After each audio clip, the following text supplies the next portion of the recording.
자, 어제 국회에서 조작 기소 의혹 국정조사가 있었거든요. 문제 검사들이 이제 대거 출석을 했습니다. 거기에서 이제 맹활약했던 두 분을 저희가 모시겠습니다. 박선원 위원님, 이용우 위원님 두 분 지금 그 민주당에서는 국정조사 특위 위원들이 몇 분이 계시는 거죠? 민주당만 11분이요. 11분. 맹활약 중입니다. 진짜. 그러니까요. 각각이 다 빛나요. 예. 그걸 무슨 좀 사전에 뭐 조율을 좀 하시나 봐요. 역할 분담 같은 거를. 예. 그렇습니까? 예, 열심히 하고 있고 우리 이용우 의원님이 어제 아주 정말 빛나는 장면을 여러 개 만들어 맞습니다. 네. 진짜 너무 멋지십니다. 자, 그러면 지금부터 하나하나 좀 살펴보도록 하겠습니다.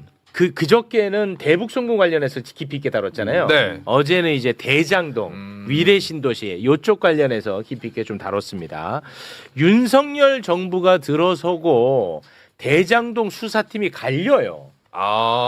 원래 이제 대장동은 1기 수사팀이 있고 문재인 정부 시절에 윤석열 정권으로 바뀌고 2기 수사팀으로 바뀝니다. 기존 수사팀 너네 나가. 그렇습니다. 새로 투입. 바뀌어요. 네. 이거 되게 중요합니다. 그런데 1기 수사팀이 수사를 했을 거 아니에요. 대장동. 그렇죠. 예. 수사를 했는데 이게 핵심이거든요. 이재명 관련한 혐의를 단 하나도 밝히지 못했다고 했어요. 이게 핵심이야 임마. 예. 근데 뭐 혐의점이 없어. 근데 왜 이기 수사팀은 갑자기 이재명을 잡아 대장동으로? 말이 안 되잖아. 그렇죠. 여기서 뭔가 혐의점이 나왔어. 근데 수사가 진척이 안 돼. 수사팀 갈아서 이재명 잡아. 100번 양보하면 이건 내가 이해된다고 봐. 1기 수사팀에서 아예 없었다니까. 뭐 이재명, 정진상 이런 혐의점이 없었다고. 근데 윤석열 정권 되고 수사팀을 갈아버리는 거야. 그때는 또 나와. 그러니까 뭐야? 답을 이재명 잡기용으로 만들어 놓고 시작했다는 거야. 그렇죠. 예. 이 관련해서요. 이번 국정조사에서 1기 수사팀 책임자가 이 증언을 했어. 이게 왜 이렇게 이슈가 안 되나 모르겠습니다. 자, 그 장면 영상으로 보겠습니다. 정용환 검사님, 1기 대장동 수사하셨죠? 예. 예. 1기 대장동 수사할 때 이재명, 김용, 정진상 혐의가 있었습니까? 1기 수사팀에서는 특별한 혐의점을 발견하지 못했습니다. 1기에서 수사하셨습니까? 예, 그렇습니다. 어디 수사하셨습니까? 저는- 대장동? 예, 저는 대장동 본류라고 불리는 그 부분에 대한 수사를 담당했습니다. 1기 대장동을 수사했고 1기 대장동 수사하는 와중에 김용도, 정진상도 그리고 이재명도 혐의점이 없었다 이 말씀이시죠? 저희로서는 혐의점을 발견하지 못한 상태였습니다. 네. 이 새끼들 이거 다 잡아넣어야 돼. 이 검찰청 없애야 된다고 내가 얘기했지. 정말 중요한 얘기고요. 와. 저 정용환 검사 이름은 좀 다들 기억해 주시면 좋겠어요. 지금 많이 응원하고 좀 격려를 해줘야 될 검사입니다. 지금 서울고검 차장인데요. 네. 지금 이 관련된 감찰 사건들이 있잖아요. 그것도 지금 책임지고 있고 지금 얼굴이 보면은 막 피곤하고 고생한 티가 나잖아요. 진짜 애 많이 쓰고 있어요. 그리고 서울고검 그 TF에서 지금 감찰하고 있는데 이분이 하고 예, 있는 예, 거예요? 그거 왜 이렇게 그럼요. 못해요? 근데 그거는 뭘. 너무 늦는 거. 나 그거에 대해서 제가 한 아니, 말씀 아니. 드리면 그거 이따가 할 거야. 좀 이따 네. 하시고 그리고 이제 이게 어제 이용우 의원 질문하는 과정이나 다른 의원들 이렇게 질문하시는 과정들을 쭉 봤는데 그 이제 대표적으로 강백신 어미준이가 나와가지고 예. 뭔가를 물어보면 예. 너네 왜 이상한 거 이거 가지고 이게 지금 이게 압수물 할 수 있는 거야? 이게 맞아? 뭐 이렇게 얘기하면은 계속 핑계대는 게 그거는 일기 때 한 거를 저희가 나중에 발견한 겁니다라는 말을 계속 앞에다 붙입니다. 그 이유가 있는 거예요. 말씀처럼 네. 일기 때 나쁜 짓을 한 것처럼 그러니까 지네가 나쁜 짓 한 거 알아. 그런데 그걸 일기 핑계를 대는 거야. 네. 그걸 좀 유념해서 보셔야 될 것 같아요. 이 진짜 중요한 장면이 네, 있잖아요. 네. 봐봐. 아니 이재명 혐의점 자체가 없어. 근데 왜 수사팀을 바꿔서 이재명 수사를 하냐고. 이 미친놈들입니다. 이거는 그러니까, 진짜. 예. 여기 이제 본질입니다. 네. 자, 그리고 나서 이제 정권 바뀌고 2기 수사팀이 들어왔죠. 네. 들어와서 그놈들이 이제 공소장을 만들었는데 이재명 대표에 대한 대장동 관련 공소사실 굉장히 중요한 대목이니까요. 요거 좀 소개 부탁드리겠습니다. 네, 정진상 실장이 대장동 수익 일부인 428억 원을 나눠 갖기로 했다고 이재명 당시 성남시장에게 보고해 승인을 받았다. 요게 이제 공소장에 들어가 있는 공수 사실이야. 이기 수사팀이 이기 수사팀. 어. 검사들만 바뀌었는데 갑자기 이재명이 나타나는 거야. 맞지? 네. 자, 공소 사실 100번 양보해서 이게 뭐 공소 사실 어떤 혐의점이 나왔다 칠게. 네. 자, 그러면 사실 여부를 떠나서 이렇게 공소장을 작성하려면 최소한 정진상에 대해서는 조사해야겠지? 보고했다면서요. 다시 한번 올려주세요. 자기들이 봤을 때 보고했다면서. 방금 거 올려줘. 주어가 정진상 어, 실장이 정신상 실장이잖아. 예. 그러면 사실 여부를 떠나서 최소한 정진상 실장은 조사해야겠지? 당연하죠. 너무 당연하지. 네. 뭐 내가 물으면서도 한심하게 느껴지죠. 너무 당연한데 정진상에 대해서 조사조차 하지 않았다는 거예요. 요것도 이번에 국정조사에서 나왔습니다. 자, 그 장면 함께 보겠습니다. 정진상 실장을 데려다가 당신이 이재명 대표에게 428억 여차저차 준답되다라고 보고했다는 조사 받은 적 없죠? 그런 조사는 없는 것 예, 같습니다. 아니요, 합시다. 예, 예. 그러면은 어떻게 공소장에다가 정진상을 통해서 이재명에게 보고해서 승인받았다는 내용을 쓸 수가 있습니까? 그 유동규 씨가 그렇게 진술을 했던 것으로 기억합니다. 그래요? 예. 유동규가 정진상 실장이 이재명에게 보고한 현장을 봤다는 겁니까? 그 진술의 신빙성은 재판부에서 판단하시지 않을까 싶습니다. 정진상 실장이 보고했다면은 최소한도 정진상 직접 조사를 통해서 그런 진술을 듣거나 두 번째 정진상 실장이 이재명 대표의 보고한 녹취 파일이 나오거나 정진상이가 이재명 대표에게 보고하는 장면을 목격자 진술이 있지 않으면은 이렇게 공소장 쓸 수가 없습니다. 와, 근데 이거 진짜 해도 너무한다. 진짜 해도 너무합니다. 당사자한테 그 양문남 의원님이 그 국조특위에서 그 진행하는 거 보면은 굉장히 점잖게 하십니다. 근데 저 때요 엄청나게 화가 질책을 나셨어요. 했어요. 예. 완전 왜냐하면은 그냥 직관적으로 봐도 너무나 명백하게 네. 그 공소장을 저렇게 쓸 수가 없는 어떤 수사 결과물을 가지고 마치 직접 정진상이 그 진술한 것처럼 공소장이 기재가 돼 있잖아요. 네. 정작 정진상의 진술은 직접 청취한 바도 없고 조사한 바도 없는데. 미치겠다, 진짜. 그러니까 양평 의원님이 그런데요, 저 어미준 증인이 계속 자기 변명을 합니다. 말장난. 말장난이에요. 네, 계속 변명을 하는데 양문남 의원님이 참다 뽑아내가지고 네. 엄청나게 질책을 했어요. 아, 그러니까 저런 방식으로 그 어미준, 강백신 이 두 사람이 어제 계속 저렇게 변명을 했습니다. 네. 이 어미준 이거 어떻게 해야 됩니까? 이런 인간을. 그래서 저것들은 저희는- 저런 공소장을 쓰면서 출세해서 저까지 간 자들이에요 원래. 근데 너무 심하잖아요. 그렇죠. 근데 저렇게 해가지고 손해를 본 적이 없거든 쟤들이. 어미준이나 한명수 총리 사건 때부터 등장하잖아요. 네.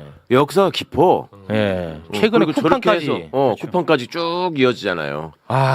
진짜 나는 근데 정말 놀랐어요. 이거 보고. 맞아요. 와, 나 진짜 어떻게 정진상에 대해서 이거 조사조차 하지 않고 공소장을 이렇게 쓰냐고. 와, 만약에 당시에 이거 언론에 이거 나왔어 봐라. 야, 이거 이재명 이거 빼박 증거 아니냐라고 썼을 거 아닙니까? 물론 그렇게 썼고 네. 그 당시에. 그러니까 이제 나였더라고. 소위 정영학 녹취록 있잖아요. 네. 10년 동안 모아놨던 그 녹취록. 거기에 정진상도 등장 안 해, 이름이. 예. 김용도 등장 안 해. 음. 이재명도 등장 안 해. 네. 네. 딱 용자 하나는 있다더라고. 정민용인지 이 뭔 용인지가 있대. 그러니까 앞에는 뭉개고 용 같은 소리가 하나 있어. 그 김용 아니야. 정민용이 있지. 어디에도 김용도 없고 전진상도 없고 이재명도 없어. 네. 그래서 물어봤어요. 야, 일기수사팀 정용환 팀장, 당신 이거 녹취 들었냐? 예. 그랬더니 역할 분담해서 들었다 그랬어요. 네. 들었는데 혐의점을 발견하지 못했다 그랬고 자기들끼리 치열하게 토론했고 그래서 이재명이 들어가지 않았다 이렇게 이제 대답을 한 건데 똑같이 물었어요. 어미준 강백씨 니도 이거 들었냐? 안 들었대요. 이 녹취를 지들은 듣지도 않았어. 네. 그러면서 조작된 속기록을 속기록에. 가지고 그대로 썼는데 그럼 뭐냐? 이 윤석열 정권이 22년 5월 9일 날 취임한 직후에 네. 곳곳에 현안 팀 내지는 현안 대응팀 생겨요. 국정원에도 생기고 안보실에도 생겨요. 자, 이 현안 중요한 팀이. 얘기입니다. 들어야 그리고 돼요. 이 검찰에도 현안 팀이 생겨요. 음. 이 자들이 바로 어미준 강백신 플러스 6명인가 다른 검사들이 들어와. 해가지고 그 팀에서 하는 일이 22년 5월부터 7월까지 즉 정용환 수사팀 그대로 살아있는데 눈이 시퍼렇게 살아있는데 그 자료를 다 갖다가 지들이 열람하고 보고 그때부터 조작질을 시작하는 거예요. 그렇지. 미리 이재명 와요, 잡기 미리. 위해서. 그런데 이 현안이라는 건 다시 말하지만 그렇지. 옛날식으로 말하면은 청와대 하명 수사예요. 아. 윤석열이 하명한 거는 다 현안이야. 아. 그러니까 중대 국가적 과제 뭐 이러잖아요. 정권이 출범하면 뭐 전략 과제, 무슨 과제, 중점 과제 이렇게 나누는데 전략 과제, 중점 과제 그런 게 아니고 현안으로 뚝뚝 떨어진 것은 다 윤석열이가 지시한 거예요. 네. 그리고 그럴 수 국정원에도 있는 똘마지들만 뽑아다가 딱 뽑아가지고 그렇습니다. 해놓고. 자, 근데 여기 이제 핵심이 뭐냐? 현안이라고 해갖고 검찰 TF를 꾸렸다고 했잖아. 네. 거기서 무슨 뭐 마약사범 잡고 뭐 강력범죄 잡는 현안이 아니고 정적 이재명 제거가 현안이라는 게 핵심이야. 출범하자마자. 예, 출범하자마자. 내가 모든 감사원도 현안이- 마찬가지지. 예. 모든 뭐가 현안이 아니래. 이재명 다 장관. 그런 거고. 예. 이게 시기적으로 이제 잘 봐야 되는데요. 아, 아까 그 정용환 지금 서울 고검장 직무대리거든요. 차장검사인데 네. 네. 어쨌든 그 일기 수사팀을 이끌었어요. 그런데 22년 7월까지 일기 수사팀이 살아 있습니다. 살아 있어. 어제 확인한 바는 2기 수사팀 22년 5월 달에 정식 발령도 아니고 그렇지. 직무대리로 갑자기 투입돼요. 음. 그런데 어제 진술은 강백신, 엄희준 진술은 송경호 중앙지검장의 지시를 받았다. 발령은 고검장, 서울 고검장 발령을 받았고 그러면 직무대리거든요. 그것도 소속이 공판부예요. 공판부는 재판하는 거고 그렇죠. 형사재판. 수사는 내 팀이 아니죠. 와가지고 서울중앙지검 업무지원 형식으로 지시를 받고 왔다는 거예요. 음. 근데 그 중앙지검 업무지원의 핵심은 결국 대장동 사건 검토. 이재명 잡기. 그래서 저희가 지금 세밀하게 보는 지점이 1기 수사팀에서 2기 수사팀으로 이 넘어가는 이 과정을 네. 이제 현미경을 가지고 이제 다음부터는 봐야 돼요. 제가 어제까지 확인한 것은 와서 최초로 한 일이 뭐냐라고 했더니 검토 보고서를 작성했대요. 기록을 전자기록을 쭉 보고 검토 보고서를 작성해서 중앙지검장한테 순차적으로 보고했다. 그래서 제가 그 검토 보고서에 그게 어떻게 보면 첫 보고서일 거 아니에요? 그네들이 투입된 돌. 이재명 대표에 대한 혐의 여부에 대해서 기술을 했냐 안 했냐 그랬더니 이걸 계속 추궁했어요. 여기서부터 말을 더듬어요. 말이 그렇지. 꼬여버렸어. 그래서 그렇지. 이것은 계속 간다 다음에도. 그렇지. 이거는 내가 볼 때 사이즈가 너무 커서 이거 특검의 그 영역입니다. 제출 요구했어요? 보고서 자료 제출 요구. 그때 당시 이네들이 생산한 모든 자료들을 제출하라고 요구했고 네. 정회 시간에 현 중앙지검장이 오더니 자료가 없답니다.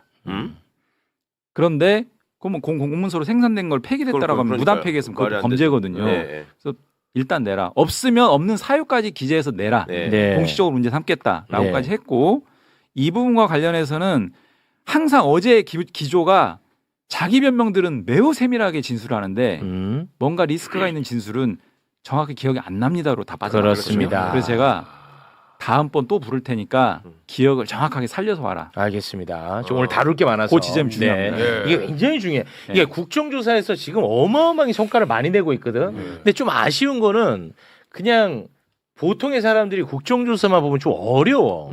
우리도 봉지욱한테 예습을 했기 때문에 이걸 맞아, 알아듣는 맞아. 거지. 아니면 이거 못 알아들을 거예요. 그렇죠.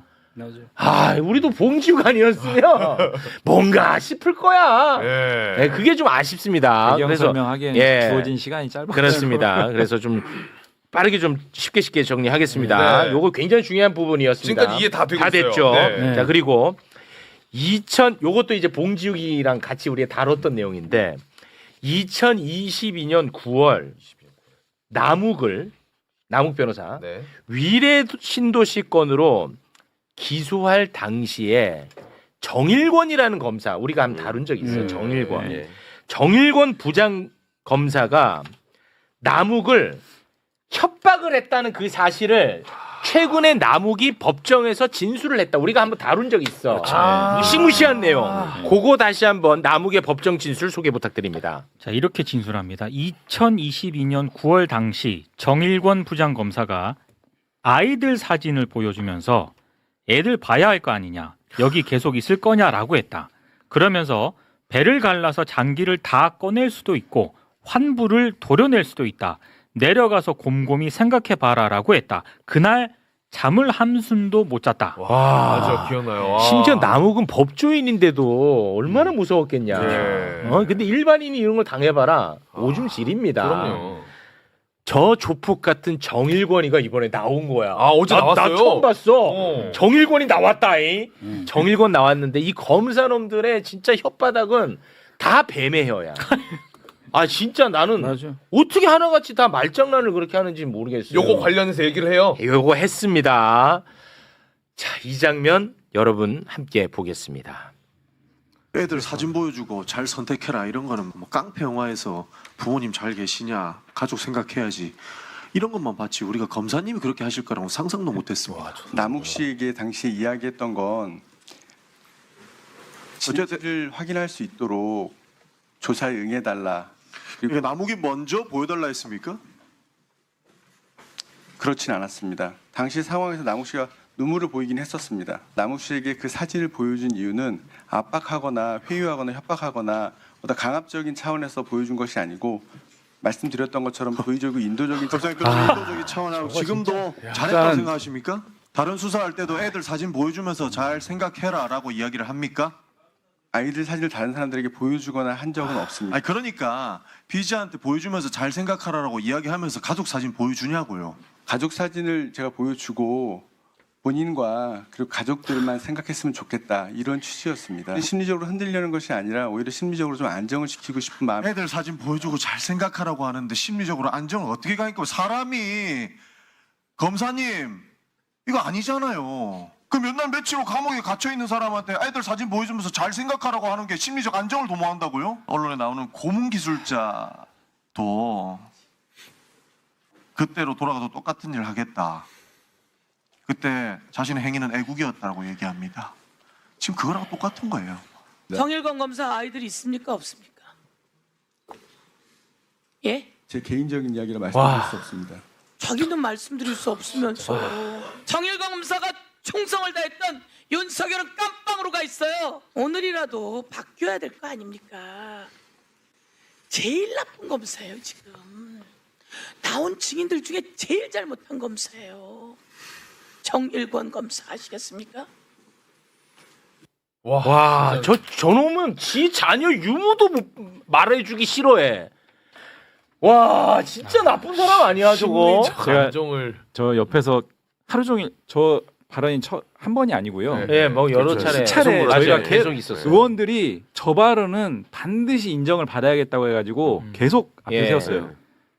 저 발언을 계속 일관합니다. 그래서 와, 진짜? 나중에는 속된 말로 좀 뚜껑 열리더라고. 아 진짜 당연하죠. 저 너무 나쁜 사람이야. 자기는 자녀가 있는지 없는지도 얘기를 안 해. 나중에는요 발언이 살짝 바뀌는 게 자기가 배를 가르는 방식으로는 하면 안 된다라는 취지로 얘기했고 환부를 도려내는 방식으로 하는 게 그 자기 법조 선배들의 얘기를 자기가 했던 거라고 하면서 배를 가른다는 얘기가 어딩은 나왔어요. 네. 그렇죠.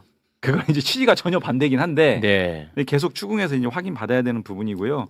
이날 진술을 한 게 2박 3일 동안 소위 말하는 서울중앙지검의 구치감에 계속 가둬놓은 상태에서 밤에 불러가지고 이 짓을 받아낸 그러니까 거예요. 진짜 나쁜 사람이야. 완전히 심리적으로 코너로 몰아놓은 상태에서 예.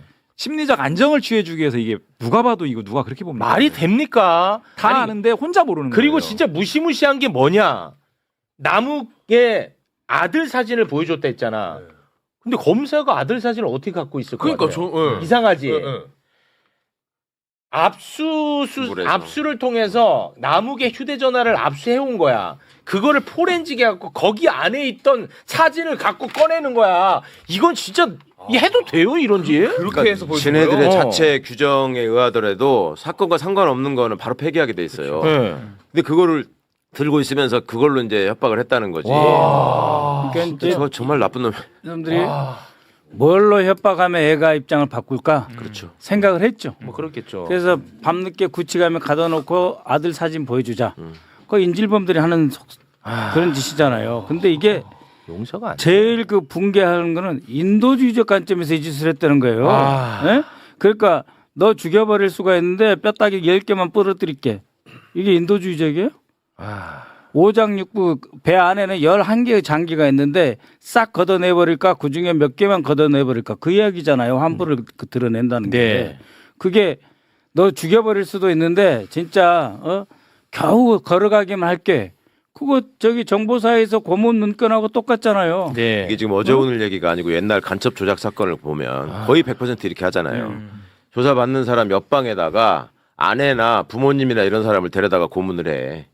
그리고 너 자백 안 하면 이 사람들까지 다 간첩을 하겠다라고 해. 그렇게 해서 인정을 하게 만들거든요. 그 수법을 그대로 물려받아가지고 저것들이 그대로 하면서 저거를 지네들끼리는 뭐라고 그러냐면 이게 특수수사 기법이라고 그래. 얼마나 나쁜 놈들이에요. 저는 진짜 마음 같아서는 정일관 자식 사진을 구해가지고 이렇게 옆에다 보여주면서 나도 인도적 차원에서 너한테 배려를 하겠다. 네 자식한테 부끄럽지 않은지 얼굴 보면서 한번 얘기해봐라. 이러고 싶더라고. 세상에 저런 나쁜 놈이 있어. 나무기가 이제 배신한 거 아니에요? 입장을 바꿨는데 만약에 말을 안 바꾸면 지가 나무가 아들하고 전화 연결시켜 준다니까 이런 놈들이 이제. 그럼 아빠 우는 소리 하게 만들고. 너무 끔찍하다 진짜. 이거 그게 인도주의적이래. 아빠하고 아들하고 전화 연결해 주면 그 인도주의적이에요? 야, 이거 말을 잃게 되네 진짜. 진짜 아니 나는 이제 검사들이 너무 무서운 게 자기들을 잘못한 거를 인지를 못하는 것 같던데요. 저는 그게 무섭더라고. 너무나 이렇게 저놈 얘기할 때도 보면 평온한 표정을 네, 해요. 그게 무서웠어요 저는. 톤도 그렇고. 네. 이렇게 얘기를 하잖아요. 그러니까 조폭들은 얼굴이 무섭게라도 생겼잖아. 그러니까 이 사람들이 양복 입고 막 학벌 좋고 나 그게 더 무서운 거예요. 아니 이제 저는. 저게 기술이에요, 쟤들은. 왜냐하면 조사를 하는 입장에서 상대가 표정이 어떻게 변화하고 목소리가 어떻게 떨리고 이런 것들을 가지고 추궁에 들어가거든. 그러니까 역으로 내가 당하지 않으려면 나는 뻔뻔하게 최대한 이렇게 해야 된다라는 그런 나름의 스킬을 발휘하는 거예요. 그런 거요. 인도주의란 말이 제가 좀 과했습니다면 뭐 얼마나 과했어. 많이 과한 건 아니고 좀 미안합니다. 이렇게 밀리니까 아예 그렇죠. 인도주의하고 멀리 치는 거야. 방어선을. 나는 잘해준 거야. 이렇게 잘못한 게 하나도 없어요. 이게 말하는 게 아니고 나는 잘해준 건데 왜들 화내세요? 지금 이렇게 나온 거예요. 이거 택도 없는 거 갖다 붙여. 한동훈한테 너 비밀번호 왜 안 까? 그러니까 헌법에 진술 거부권 있습니다. 이거 똑같은 거예요. 뭐 이제 다른 가치를 내세워 가지고 그 본질을 흐려. 머리들이 어떤 한 측면에서 워낙 좋다 보니까 자기도 자기를 속이는 것 같아. 저는 그렇게 느꼈어요. 예. 자, 저희가 다룰 게 많다 보니까 우리 박선우 의원님과는 여기서 인사 나누고요.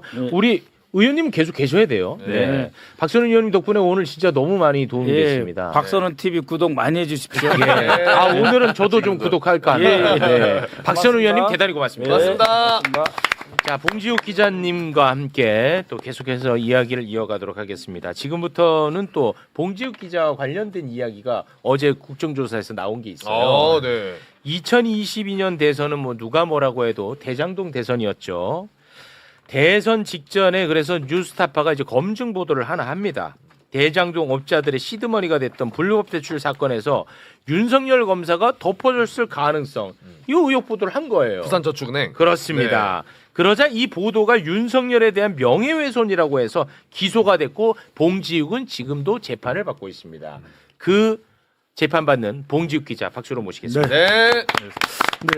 저는 뭐 대장동이나 대북송금 사건 기록 다 보고 했는데 뭐 심지어는 최근에 파타야 뭐 그 김영진 사건 기록 보고 그랬는데 정작 제 사건 기록을 아직 못 봤어요.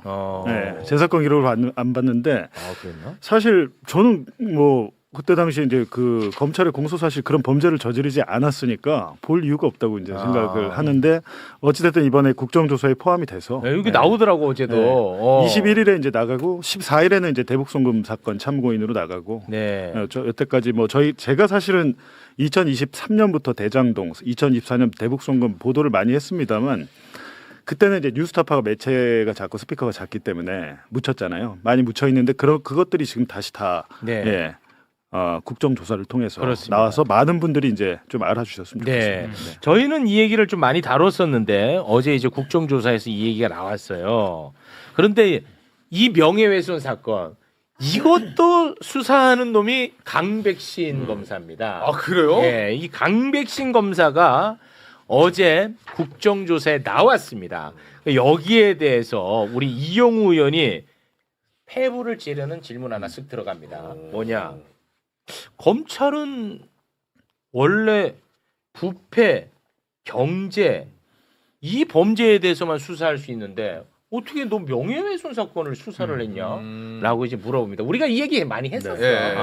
근데 여기 이제 당사자한테 물어보니까 이게 또 새롭게 받아들여졌는데요. 그 장면 영상으로 보겠습니다. 그 언론인들 관련 명예훼손 사건 담당 부장이었죠? 네, 그렇습니다. 이 수사권 문제는 어떻게 되어 있습니까 지금? 수사권 문제는 지금 재판 쟁점입니까? 재판에서 지금 다투어지고 있는 쟁점에 해당됩니다. 쟁점이에요? 네, 그렇습니다. 제가 보기엔 명예훼손 사건은 부패경제범죄로 볼 수는 없는 거는 명확하고 그죠? 네, 그렇습니다. 뭐 왜 수사권이 있다는 거예요 검찰이?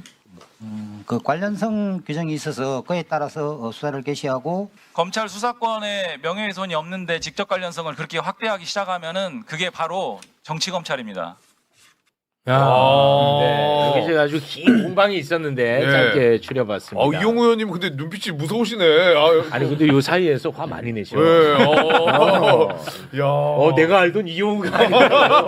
막 혼내던데. 나는 너무 고맙더라고. 경찰청에서는 네가 주도하지만 여기서는 내가 주도하는. 예. 아니 나는 고맙더라고 진짜. 아니 하루 종일 있다 보면 어제는 너무 화가 많이 났어요. 네. 그 나온 검사들 태반이 저 기조로 부인하는 기조로 그리고 맞아요. 분리하면은 기억이 안 납니다. 네. 근데 국회에서 여러 번 질의를 여러 상대로 하지만 저렇게 뻔뻔하게 거짓말하는 집단은 없거든. 아. 이게 진짜 속 뒤집어져요 정말. 웬만하면은 다 이렇게 그래. 그 협조적으로 이렇게 나오는데 아주 그리고 의원들이 질문을 하잖아요. 그리고 이제 답변을 하잖아요. 그럼 잠깐 끊고 질문이 마저 나가야 되는데 자기 할 얘기를 끝까지 하더라고. 오디오를 겹쳐서 막 네, 네. 끝까지 해요. 그래서 제가 중간에 한번 질문은 내가 한다. 맞아요. 기다려라. 네. 너무 답답해가지고. 자, 이 수사권 문제. 그런데 저는 이제 본질에 좀 집중하고 싶어가지고 많이 추려놨는데 네. 수사권 문제. 네, 이 수사권은 지금 아시는 것처럼 검찰이 수사 개시할 수 있는 대상 범죄가 한정이 돼 있는데 명예훼손은 해당되지 않습니다. 경제 부패. 예. 그런데 이 명예훼손 사건을 검찰이 애초에 이제 수사 개시를 해버렸어요. 이 사건은. 근데 그래서 이제 이 수사권 문제가 만약에 수사권이 없는 걸로 정리가 되면은 이 사건은 그냥 공소기각으로 날아가요. 그래서 핵심 쟁점 중에 하나예요. 입구에서. 그런데 이 부분과 관련해서 검찰의 주장은 그 해당 범죄 특정 범죄는 안 들어가는데 이 특정 범죄와 직접 관련성 있는 범죄다라고 해서 관련 그 규정이 검찰청법에 있긴 있어요. 그런데 어떤 논리냐면 대장동 사건하고 동전의 양면 아니냐. 근데 전혀 다르거든요. 전혀 다르지. 그러니까 대장동이라는 글자가 나오긴 하죠. 나오긴 하지. 그래서 성격이 전혀 달라. 전혀 다르지. 그냥 글자만 나오면 직접 관련성. 그래서 제가 정치 검찰이라고 얘기한 거고. 그래서 실제로 이게 재판에서 쟁점이 되고 있고요. 만약에 이 사건, 재판 그 판단하는 과정에서 수사권 문제로 날아가면 입구 들어가기 전에 이 사건은 끝나는 거예요. 그렇습니다. 그럼 저는 입구에서 끝나는 사건을 기소했던 것은 검찰의 이거는 있을 수 없는 일이거든요. 네. 그걸 저질러 놓은 거예요. 그렇습니다. 그 지점을 먼저 지적한 겁니다. 그렇습니다. 우리가 네. 검찰청법, 형사소송법 개정 얘기를 하면서 조금의 틈이라도 보여주면 안 된다는 얘기를 계속 했잖아요. 이거잖아. 이 전형적인 거예요. 이거야 딱 예. 이게. 예. 바로 이 사례잖아. 이런 거라고. 이렇게 그런데 해서 나중에 설사 공소기각이 되더라도 당사자는 계속 지금 저 하고 있잖아. 여기 있잖아. 여기. 계속. 그 사례 여기 있잖아. 그러니까 이거 있잖아. 네. 하여튼 뭐 근데 제가 보니까 강백신이 얘는 이 명예훼손 사건에 대해서는 본인도 뭔가 굉장히 문제 있는 수사, 문제 있는 공소 제기라는 것을 본인도 알고 있는 것 같아요. 왜냐하면 판사한테 더럽게 혼났거든. 공소장이 66페이지인데 판사가 난리를 친 거야. 뭐 이거 쓰레기다, 요거 말도 안 된다, 이건 뭐 엉터리다 해가지고 얘네가 30쪽으로 줄일게요. 해갖고 30쪽으로 줄였더라고. 판소장을. 예. 근데 어차피 이제 기자들과 언론사를 잡기 위해서 한 게 아니고요. 이 사건도 이재명 대표를 잡으려고 시작을 한 거예요. 실질적으로 2023년 2월 달에 이재명 대표 그 피의자 신문 조서에 보니까 뉴스타파 보도를 제시하면서 너 이거 사전에 알았지라고 물어봐요. 그러니까 이 사건은 이 2022년 대선 당시에 이재명을 당선시키고 윤석열을 떨어뜨리기 위해서 이 기자들이 민주당과 짜고 보도를 했는데 너 이거 알고 있었잖아라고 이재명 대표한테 질문을 합니다. 당시에 진술 거부를 다 했는데 설계를 해놓고 시작을 한 거죠. 네. 이것도. 그렇지. 그것도 이제 그건데요. 요거 잠깐 요 판넬 좀 오늘은 제가 요 부탁을 좀 드려야 될 것 같아서 이게 이제 또 바뀌었네. 광고와 협찬을 받지 않는 독립 탐사 기자들 이 모여서 프로그램을 하나 만들었는데 독한 기자 킨이라고 킨이 그 한국 독립 탐사 언론 뭐 매체 그거예요. 네. 네트워크 그건데 이게 지금 저희가 광고 협찬 안 받잖아요. 제작비도 뭐 별로 안 되고 그러는데 지금 파일럿 프로그램 한 번 했고 오늘 두 번째 매주 수요일 8시 하는데요. 네. 예, 오늘 지금 보니까 그 구독 조금만 예. 오늘 조금 보니까 나는 시원하게 자신이 봉지욱 씨. 아니 맥락이 안 맞게 아니, 이거 조금의 어떡해요? 걸렸어이라도 있으면 돌아가지고 구독 홍보를 하는. 아니 이거 강백신이야? 사건- 아니 강백신. 이 강백신한테 당하지 말이 배웠네. 이게 지금 그 독한 기자라고 그 검색하시면 뭐야? 네, 한국 독립 언론 네트워크 이제 구독 좀 해주시고 좀 좋아요 좀 눌러주시면 감사하겠습니다. 왜냐하면 이게 유지가 안 돼서 그래요. 아니 광고 협찬 안 받다 관련 보니까. 이야기가 아니잖아요. 이걸 왜 넣어요? 갑자기? 직접 관련성. 직접 관련성이 동전의 없잖아. 양면이라 오늘 이거지 지금. 그러니까 개인적으로는 이제 이런 프로그램이 살아야지 저도 활동을 할 수 있고 하죠. 아니 네. 뒤에 있다가 그또 아니 이제 별건으로 해드리려고 했는데 방송이 끝나기 전에 제가 딴 건 아니고 한 16,500분만 좀 해주시면 감사하겠습니다. 오늘 10만 명 좀 난 넘겨보고 너무 싶습니다. 놀랐네 진짜. 별건 아 진짜 완전 별건이야. 명예훼손 얘기하다가 나 너무 놀랐어 진짜로 지금. 이걸 그러니까- 보안 수사도 아니고 그냥 별건이야.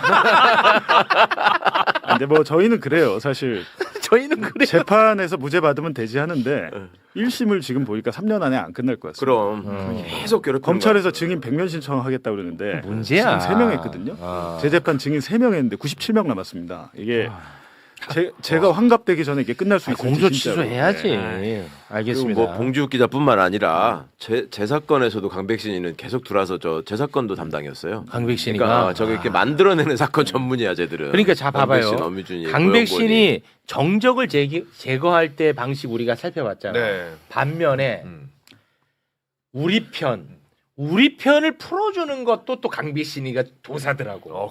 그 얘기를 지금 또 한번 해보겠습니다. 자, 이재명 대통령은 대장동 일당으로부터 단돈 10원도 받은 게 없습니다. 네. 그런데 국민의힘 곽상도 의원, 국민의힘 곽상도 의원은 그 아들이 대장동 일당으로부터 50억 받았잖아요. 그런 퇴직금 퇴직금으로. 명목으로. 맞죠? 그런데 결국 곽상도의 아들은 무죄가 났어요. 정말 헛웃음 납니다. 그리고 곽상도는 공소 기각이 됐어. 이거는 기소가 잘못됐다고 해서 판사가 기각을 시키는 게 공소 기각이에요. 곽상도는 공소 기각이 났습니다. 그럼 수사가 그지같이 됐다는 거죠. 그렇죠. 그 수사 누가 했냐? 강백신입니다. 와. 강백신이 곽상도에 대해서 어떤 식으로 수사를 했는지 이것도 어제 국정조사에서 나왔어요. 굉장히 중요한 장면입니다. 나의 정적은 어떤 식으로 수사를 했는지 봤죠? 우리 편은 어떤 식으로 빼주는지 함께 보겠습니다. 이거는 곽상도 전 의원의 50억 클럽에 대한 판결문입니다. 이것도 강백신 검사께서 기소하셨어요. 판사가 뭐라 적었냐면 이러한 사정은 형사 법률 전문가인 검사 역시 모를 리 없음에도 왜 이 부분 공소 사실을 따로 떼내어 나중에 기소하였는지 대해 납득할 만한 변명을 하고 있지 못할 뿐만 아니라 그와 같이 기소했어야 할 특별한 사정이 있는 것으로 보이지도 않는다. 위와 같은 검사의 기소는 공소권 남용에 해당한다고 봄이 타당하다. 공소 기각을 판결합니다. 그러니까 우리 특수부에서 가장 잘 나간다고 하시는 우리 강백신 검사님께서 50억 클럽도 그렇고 대장동에서도 자기가 원하는 이야기를 많이 해두는 사람들은 결국 무죄 받아주는 그런 공소를 합니다. 기가 막히네요. 곽상도가 어떻게 무죄지? 무죄 나오게 할 결심을 가지고 기소했군요. 절대 그렇지 않습니다. 판사가 공소장을 바꾸라는데도 바꾸지 않고 그렇게 가서 무죄가 나왔잖아요. 판사가 공소장 바꾸라고 했어요, 안 했어요? 권유가 있었던 건 맞습니다. 정말 돌아버리겠다 진짜. 절대 그렇지 않. 와. 어떻게 저렇게 뻔뻔해? 곽상도 공소 기각. 아니 권유가 있었다는데 절대 그렇지 않다는 이게 와. 말이 됩니까? 그리고 어제 또 마침 서울중앙지검에서 아들한테 50억 준 사람 있잖아요. 네. 그 대표가 있어요. 그 사람은 어제 또 무혐의 처분했어요. 어제 공교롭게. 하천대유 대표? 이게 그러니까 공소장 변경을 그 판사가 이제 권했는데 요구했는데 자기네들이 보기에는 자기네들 공소 사실이 정확하게 들어맞다라고 생각했기 때문에 절대 그거를 수용하기 어려웠다라고 계속 어제 진술을 했어요. 그러면 할 수 있는 방법이 선택적 그 공소사실 변경 방법이 있거든요. 뭐냐면 원래 공소사실로 기재했던 내용들을 그대로 유지한 채 만약 이게 받아들여지지 않는다면 이런 B라는 공소사실로 판단을 해주세요라고 두 가지를 병합해가지고 이렇게 구하는 방식으로도 변경할 수 있거든요. 아, 네네. 그래서 우리 이건태 의원님이 그런 방법도 있는데 오로지 기존의 공소사실 그대로만 유지해서 결국 날아간 거 아니냐 사건 자체가 이건 뭔가 의도가 있었던 거 아니냐 이렇게까지 추궁했는데도 자기네들은 신념에 의해서 바꾸기 어렵다 뭐 이런 취지로 얘기해요. 비교를 해보자면 정경심 교수 옛날에 청문할 때 그날 기소했잖아요. 응? 그 공소장에다가는 네. 네. 뭐 이게 소환도 없이 표창장이 뭐가 어쩌고 이렇게 써놓은 게 네. 나중에 보니까 완전히 달라졌잖아. 네. 그래서 또 기소하잖아요. 아, 그죠? 그러니까 그 사건하고 비교를 해보시면 그러네. 그때는 그렇게 해서 기소를 일단 공소제기를 해놓고 조사도 안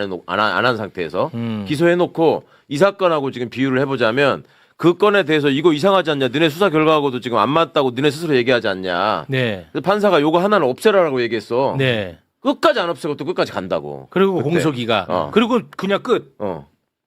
그러니까 이거를 그럼 돈 준 50억 준 사람도 무죄, 무죄요. 받은 사람도 무죄. 그 중간에 곽상도도 공소 기각으로 그냥 끝. 끝이야 그거는.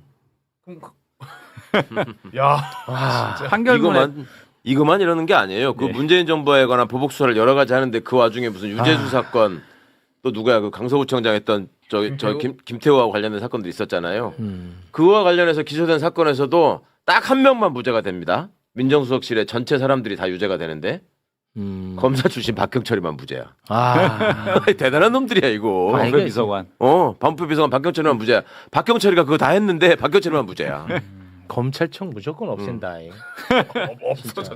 이게 더 없애야 돼. 그리고 이제 판결문에 판사가 이제 공소권 남용 그리고 앞에 판시한 내용들을 잘 보시면 정말 말이 안 되는 방식으로 기소한 거야라고 해놓은 거예요. 네네.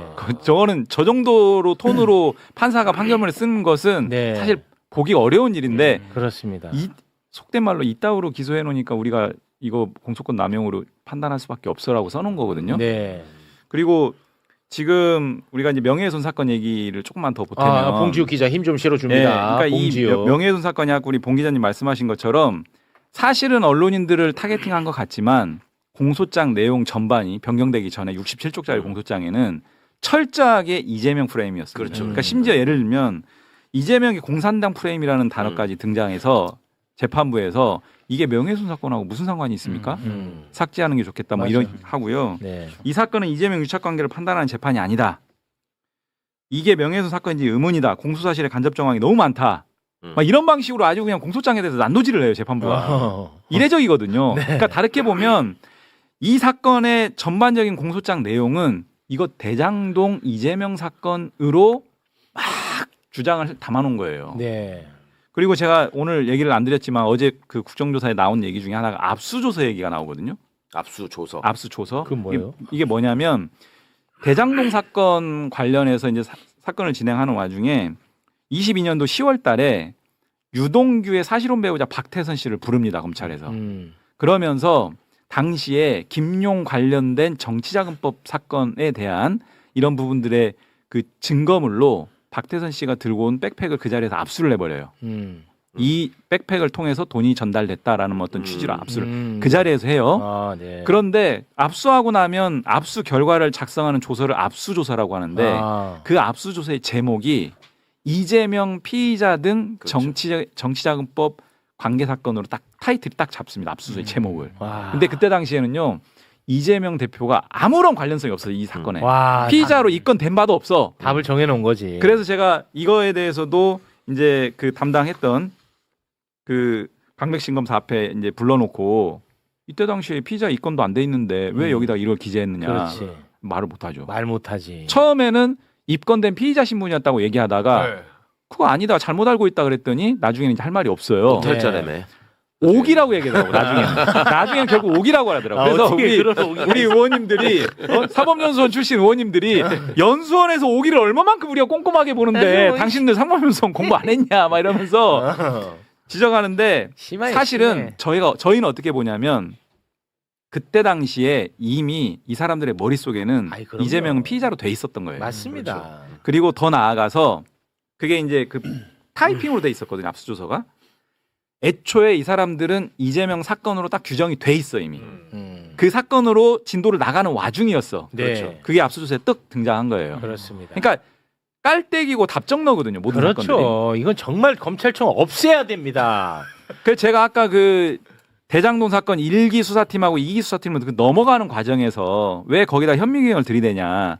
애초에 직무대리 발령 받고 와서 이네들이 했던 검토 보고서의 내용이 저는 궁금하거든요. 네. 분명히 거기에는 이재명과 경기도 인사들에 대한 혐의점 여부를 중심으로 그렇겠죠. 보고서 작성하고 보고했을 거라고 저는 추측을 하는데 의심하고 예상을 하는데 있습니다. 이 부분을 좀 확인하고 들여다보면 왜 이런 일기 수사팀이 버젓이 살아 있는데 그렇죠. 이 직무대리 발령 받고 온 강백신, 어미준 이 업무 수행 내용과 일기 수사팀은 저는 칸막이 쳐서 몰라요 서로. 네. 이런 황당한 상황들이 중앙지검 내에서 벌어지고 있었던 거예요. 그렇습니다. 그러니까 정용환 검사는 몰랐다는 거예요. 지금 얘들이 미리 와서 몰랐다는 검토하고 거예요. 있다는 사실 자체를 몰랐다. 전혀 예. 몰랐다고 얘기했습니다. 예. 네. 그러니까 모든 것은 윗선에서. 이재명으로 다 그럼 모아지고 있는. 모아지는데 윗선 어딘가에서 지시가 있어요. 떨어졌다고 봐야죠. 일단 중앙지검장의 지시와 보고는 나왔고요. 종합특검에서 대장동 사건과 아니, 쌍방울 대북송금 관련해서는 희대 국정농단 사건으로 우리가 의심을 하고 있다라고 그렇습니다. 발표했고요. 네. 그것들을 밝혀나가는 게 이제 향후 그러니까 국정조사의 최소한 과제입니다. 중앙지검장, 검찰총장, 법무부 장관, 대통령은 알아야 되는 사안이지. 네. 이게. 그렇게 됐죠 이제. 아 구조상. 네, 네, 구조상. 알겠습니다. 더 이야기를 듣고 싶습니다만 시간 관계상 우리 봉지욱 기자님 네. PR하고 마무리 짓죠 오늘은. 오 진짜요? 네, 내일 하면 되잖아요. 오 지금 너무 많이 저거 했는데. 아니, 시간이 없어. 그게 아니라 제가 나 또 먹어요. 국정조사 그를 보니까 지금 이번에 전 크게 기대를 안 했는데 국정원하고 금감원은 준비를 많이 해서 나왔더군요. 아, 그거 네, 좋았잖아요. 맞아요. 대박이었잖아요. 그 맥락에 대해서 역시나 또 이렇게 쭉 사실은 이게 수사 기록과 재판 기록을 쭉 보면서 국정원에 지금 저렇게 얘기하는 게 어떤 의미가 있는지를 봐야 되는데 한 가지만 말씀드리면 대북 송금 사건은 국정원하고 수원지검이 짜고 한 겁니다.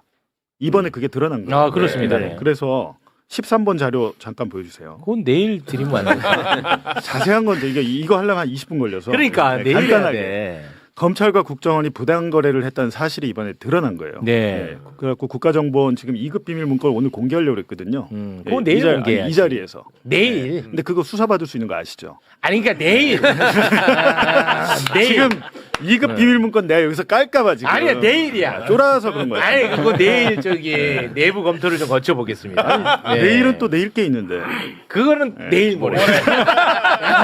내일 모레 거는. 순차적으로. 월요일 날. 아니 그 독한 기자 킴 PR 안 할 거예요. 좀 해주세요. 매일 나가고 그게 아니라 노출해야죠. 이제, 저희가 이제 하여튼 매주 수요일.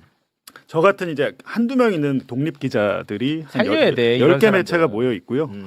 나름대로 이제 저희 나름대로 노력하고 있는데 여러분께서 많이 구독해 주시고 관심을 가져 주셔야 프로그램이 유지가 돼서 맞아. 예, 구독을 좀 네. 꼭 부탁드립니다. 독한 기자 이렇게 치시면 네. 한국 독립 언론 네트워크라고 네. 채널이 나오니까 예, 고맙습니다. 부탁드리겠습니다. 오늘 저녁 8시에 아, 두 번째 알았어. 방송합니다. 네. 자, 오늘 어제 있었던 국정조사 오늘 뭐 일부 정리를 했죠. 네. 어마어마한 내용 아니야? 그럼요. 진짜 대단한 내용들이잖아. 근데 대한민국 언론은 죄다 어제 국민의힘이 따로 청문회를 열었다. 맞아요. 이걸로 다 도배야. 그게 뭐가 중요합니까? 이거 의미도 없어요. 이거는.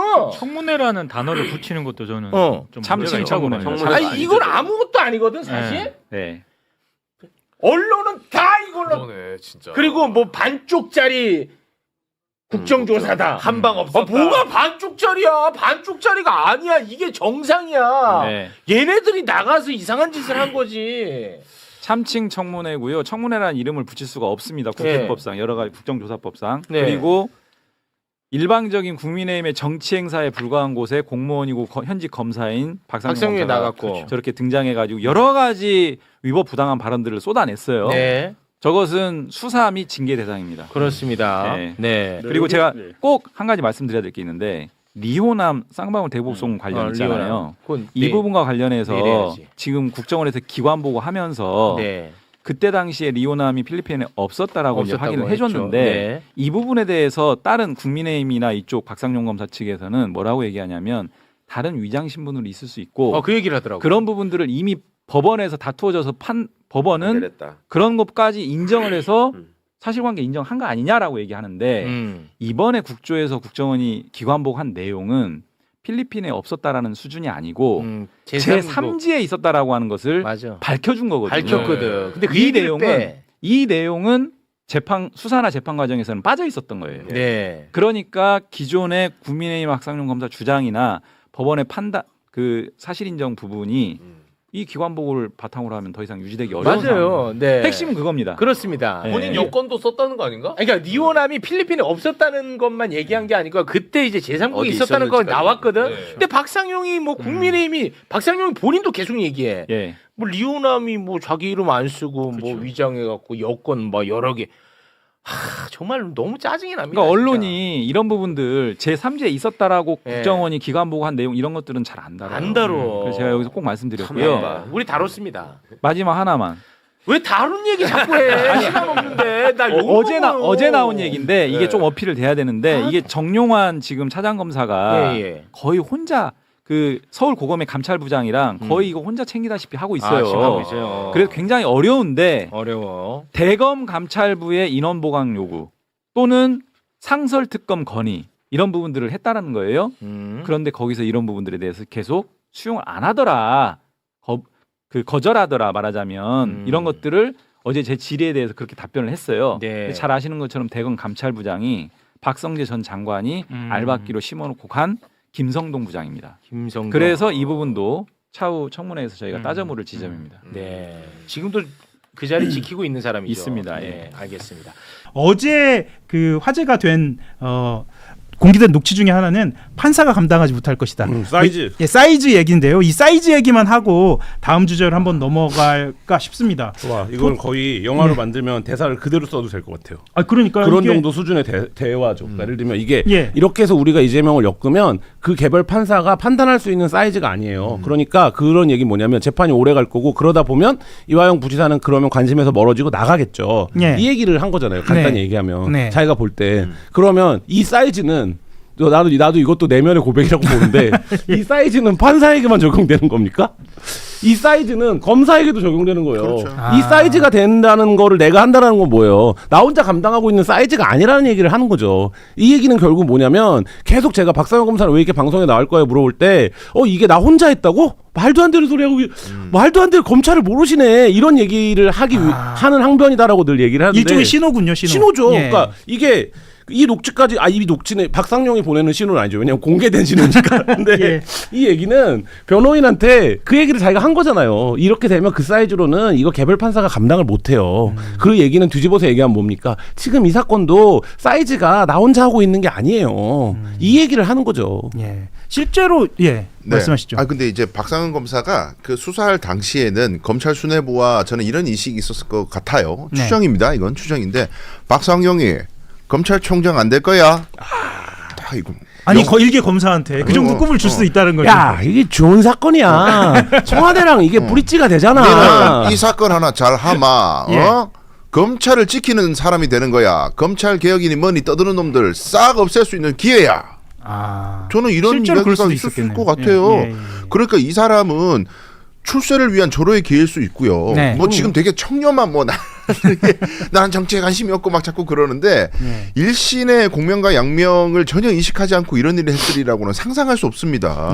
왜냐하면 자기 스토리대로 안 되면 상부에 갖다 박으면 되는 거예요. 저희가 아무리 조사를 해봐도 이재명을 직접적으로 주범으로 만들기에 무리가 있어 보입니다. 국정원 자료도 이런 게 있고요. 어쩌저쩌 해가지고 조금 무리입니다. 저는 더 이상 이거 나가기 어렵습니다. 그렇게 가야 맞는 거지.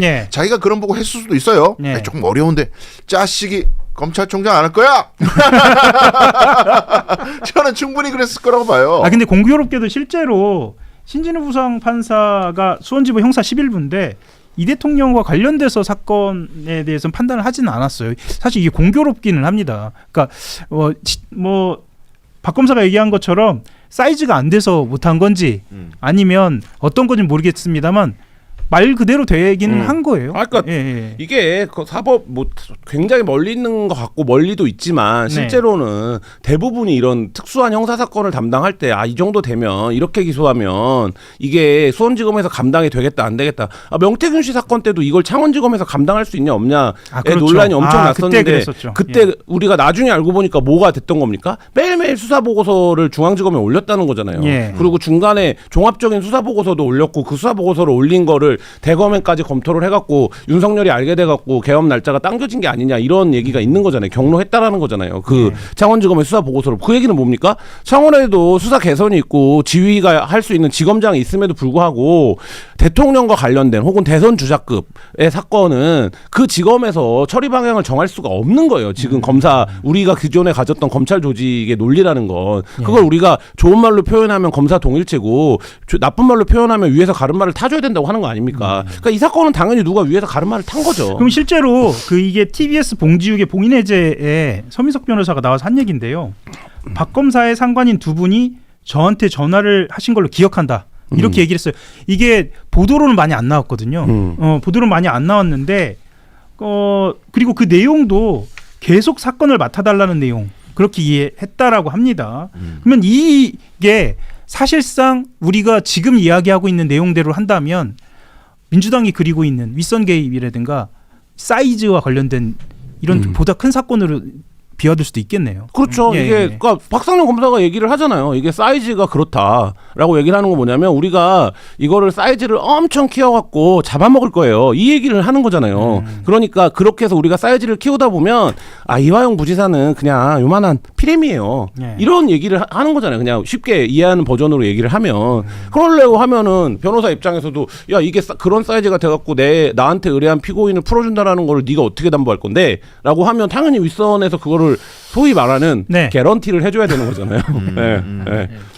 그거 뭐 변호사들이 그런 변호사 계시지만 하면 이거 위에서 개런티 해준대요. 뭐 이런 얘기 하거든요. 형사사건 피의자들한테. 그러면 불면 진술하면 이거 개런티 된다고 했어요. 그러니까 그런 암암리에 그런 얘기 하는데 이거는 검사가 대놓고 그 얘기를 한 거죠. 실제로 이게 좀 영화 같은 이야기이기도 하고요. 댓글에도 그렇게 달리고 있습니다. 이 영화 같다라는 이야기를 달리는데 그 변호사님 이 현장에서는 이런 이야기들, 그러니까 이런 상황들이 경험해보거나 이렇게 뭐 이런 상황들이 좀 있나요? 전혀 없죠. 전혀 없고 그 이제 소위 말하는 특수부 사건과 일반 형사부 사건의 차이점이라고도 볼 수 있는데 결국 이 특수부 사건은 그리고 있는 목표 지점이 있기 때문에 이 수사로 어떤 이 사람의 죄를 밝히는 게 목표가 아니라 타겟이 있고 그로 인해서 얻는 정치적 이익이나 자기 집단의 이익이 뭔가 성취되는 게 있어서 그림을 그리고 있는 거라 뭐 예를 들면 뭐 이화영 부지사에 대해서 여차저차 변호사가 이런저런 주장을 하면서 좀 선처해달라 이렇게 좀 싸게 좀 기소해달라 이런 주장을 했을 때 서면으로 내거든요. 서면으로 변론서를. 근데 검사가 읽어봤더니 말도 안 되는 소리다. 지가 판단했을 때 증거가 부족해서 그런 얘기는 못 봐주겠어. 그러면 그냥 전화 안 하고 자기가 생각한 대로 기소해버립니다. 그렇죠. 무슨 종범이야. 당신 주범이야. 주범. 기소해버리면 돼요. 다 자기가 주범이라고 하냐? 여기 오면 다 자기 종범이라고 그러지? 그거는 변호사님 안 돼요. 무슨 공익제보다 같은 소리 하고 있네. 안 돼. 이런 거 그냥 가요. 근데 지금 이거는 핵심은요. 지금 박상용 측 주장은 서민석 변호사가 정말 천인공노할 짓을 했다는 거거든요. 사실 바꿔서 생각하면. 왜냐하면 거기 공익제보자라는 얘기가 나오는데 그렇죠. 이거에 서민석 변호사가 그걸 먼저 제안했다라는 식으로 가버리면은 서민석 변호사는 이재명 대통령을 팔아가지고 이재명 대통령이 주범으로 갑시다. 공익제보자가 뭐예요? 밑에 있는 부하 직원이 위에 있는 상급자의 여러 가지 비리나 위법 사항들을 갖다가 자기 고백을 하는 게 공익제보예요. 그렇죠. 그러니까 나는 보호해달라. 윗사람 거를 불었으니까 이걸 만약에 서민석 변호사가 먼저 제안했다 그러면은 이재명 대통령을 이렇게 검찰이 엮어 넣는 거에 결정적인 그 연결고리를 서민석 변호사가 먼저 제안했다는 거거든요. 그러면 이재명 대통령을 잡아 넣으라고 얘기한 거나 다름이 없는 거예요. 서민석 변호사는. 논리적으로 봤을 때는요. 그런데 그런 것들이 만약에 녹취 내용이 정말 있다면은 그리고 서민석 변호사가 그런 뜻이었다면 이건 완전 자살골이에요. 이런 거 녹취록을 깐다는 것 자체가. 그렇죠. 청주시장 나간다고 어쩌고 하는 사람이 그런 의미로 받아들여지는 증거들을 내는 순간 이건 뭐 망고의 역적이 되는 건데 미쳤다고 그 짓을 하냐고요. 실제로 지금 속보가 들어와 있는데요. 지금 서울 고검에서 기자회견 중입니다. 기자회견 중인데 서민석 변호사가 지금 현재 청주시장 예비 후보죠. 더불어민주당 예비후보입니다. 이런 이야기를 했다고 합니다. 녹음 파일이 조작이면 청주시장 예비후보직 사퇴하겠다. 뭐 박상용 녹취 천호신조로 발견했다. 서울고검에 제출한다. 이렇게 이야기를 했다고 합니다. 뭐 어쨌거나 이 선거 와중에 불거진 내용이고 또 등장한 녹취라고 해서 우리가 또 본질을 놓치진 말아야 할 것 같고요. 또 오늘 고검에 제출했으니까 수사 상황은 또 지켜봐야 할 것 같습니다. 오늘 보신 내용 참 기가 막히지 않습니까? 법을 지켜야 할 검찰이 오히려 없는 죄를 만들려고 사람을 들볶고 심지어 어린 자식들 사신까지 들이밀며 협박을 했다고 합니다. 해도 어떻게 이렇게까지 할 수 있을까요? 이게 어디 사람 할 짓입니까? 자기들 편인 사람은 50억을 받아도 슬쩍 봐주고 반대편은 어떻게든 엮으려고 수사팀까지 바꿔가며 조작을 하는 이 현실이 정말 서글픕니다. 우리 자식들, 손주들이 살아갈 세상은 이래서는 안 되지 않겠습니까? 세상이 아무리 캄캄해도 우리가 문 부릅뜨고 지켜보면 진실은 반드시 밝혀집니다. 억울한 사람 없는 세상, 정의로운 나라 만드는 길에 끝까지 마음 모아 주십시오. 시청해 주셔서 고맙습니다.